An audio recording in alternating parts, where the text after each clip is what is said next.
बाबा साहब और बहुजन समाज निकेतन में सभी महापुरुषों को मैं अपनी तरफ से श्रद्धासुमन अर्पित करता हूँ और साथ ही आप सभी का भी आभार प्रकट करता हूँ कि आप लोग यहाँ पे अपना कीमती समय देकर उपस्थित हैं। साथियों, मुझे लगता है कि काफ़ी लोग हमारे सीनियर भी थे, उनको मुझसे बहुत ज़्यादा पता है। मैं तो बहुत ही बच्चा हूँ, भी हम लोग नव शावक हैं इस चेतना में, सामाजिक चेतना में हम लोग बिल्कुल नव शावक हैं। अभी जस्ट ज्वाइन किया है समाज को। तो भीमा कोरे गाँव के बारे में सर ने बताया, इससे पहले जो समता सैनिक दल के जो वरिष्ठतम हमारे मार्गदर्शक लोग थे उन लोगों ने बहुत अच्छा बताया। बट एक चीज़ मुझे लगी कि ये सब जान रहे हैं कि वो जो महाकम्युनिटी थी उसके सैनिक 500 उन्होंने 28,000 के करीब जो पेशवास थे उनको पराजित कर दिया और वो ब्रिटिश सेना में शामिल हो गए। तो उसका कारण अभी सर ने बताया। मैं शायद इस स्टोरी को बहुत अच्छे से जानता नहीं था। सर की वजह से मुझे मैं बैठा सोच रहा था और सर की वजह से मुझे इस चीज़ के बारे में ज्ञात हुआ।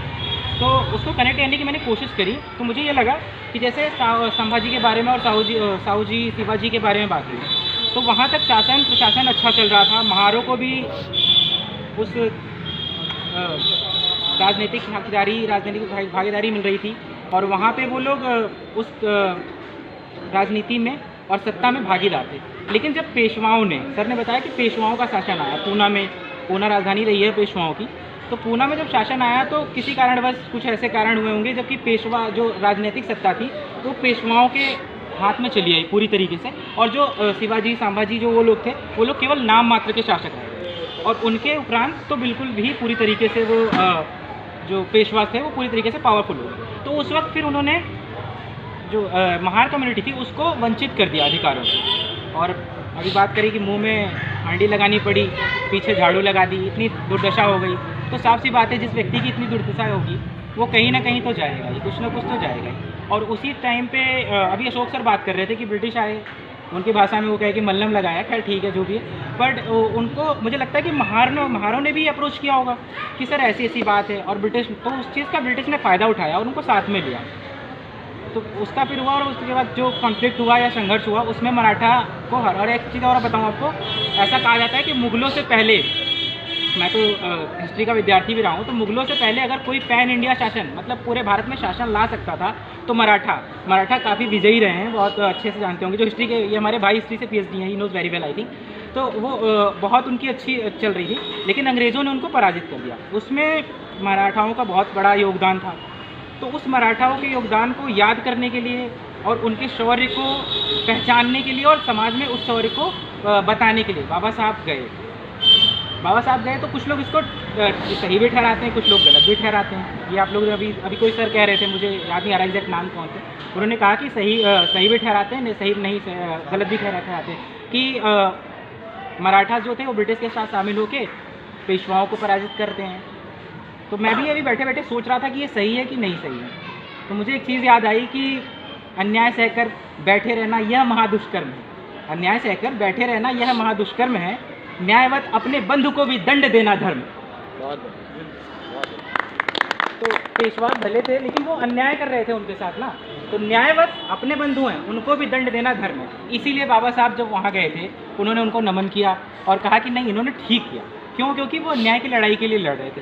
तो ये कारण रहा कि शौर्य दिवस फिर वो चलता रहा, बाबा साहब के जाने से और रेलिवेंट हो गया। और फिर बाबा साहब आगे चल के हमारे भाग्य विधाता बने, हमारे समाज के प्रदर्शक बने, उस चीज़ को लेके आगे बढ़ते रहे, सामाजिक चेतना को लेके आगे बढ़े। फिर आप लोग देखते रहे सामाजिक संगठन भी बना। फिर उसके बाद समता सैनिक दल ने, सर ने कहा कि उसमें महार रेजिमेंट के लोग आए, वही लोग जो उसमें थे और कुछ लोग उसमें भी शामिल हुए। तो ऐसे समाज आगे बढ़ता रहा। फिर राजनीतिक चेतना बढ़ी और राजनीतिक मंच मिला, बाबा साहब ने फिर संविधान दिया। तो वो जो अभी सर ने याद दिलाया कि मुंह में हांडी और पैर में झाड़ू, कमर में झाड़ू, तो मैं उसके बारे में भी सोच रहा था कि आज वो हांडी बाबा साहब नहीं होते तो शायद वो हांडी जो हम जब टाई लगाते हैं तो बड़ा गर्व होता है, उसमें कहाँ उसमें हांडी लगी होती है। और जो बेल्ट पहनते हैं या कुछ लोग तो गन भी लगाते हैं हमारे समाज के, जो पुलिस में अच्छी IPS कमर में झाड़ू टंगी होती है। तो ये बाबा साहब की देन थी कि हम लोग इस स्थिति में आ गए, उस झाड़ू और हांडी से हटकर अब इस स्थिति में कि अच्छे कपड़े पहन रहे हैं, अच्छा बोल रहे हैं और अच्छा पढ़ रहे हैं। तो बाबा साहब की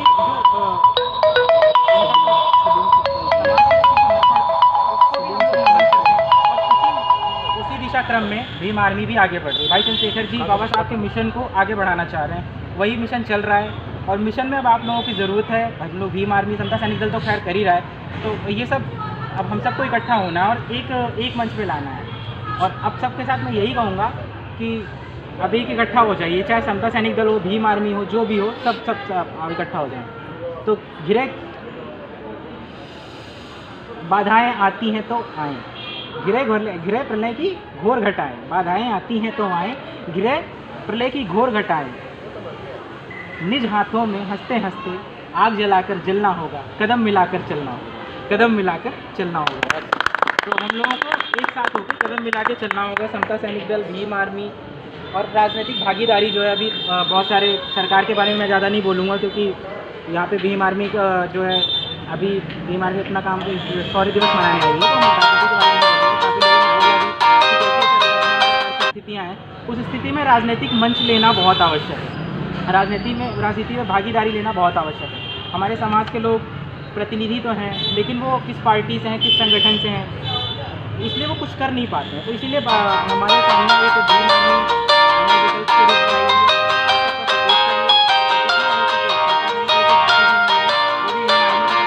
समाज पार्टी को मजबूत बनाएं। हमारे यहाँ विधानसभा में इसकी कमान भीम आर्मी और आज़ाद समाज पार्टी की भाई विक्की पार्चा जी संभाल रहे हैं, और इनका हाथ मजबूत करेंगे, राजनीतिक भागीदारी बढ़ेगी तो मिशन भी बढ़ेगा। इन्हीं शब्दों के साथ मैं अपनी बात को ख़त्म करूँगा। जय भीम, जय भारत।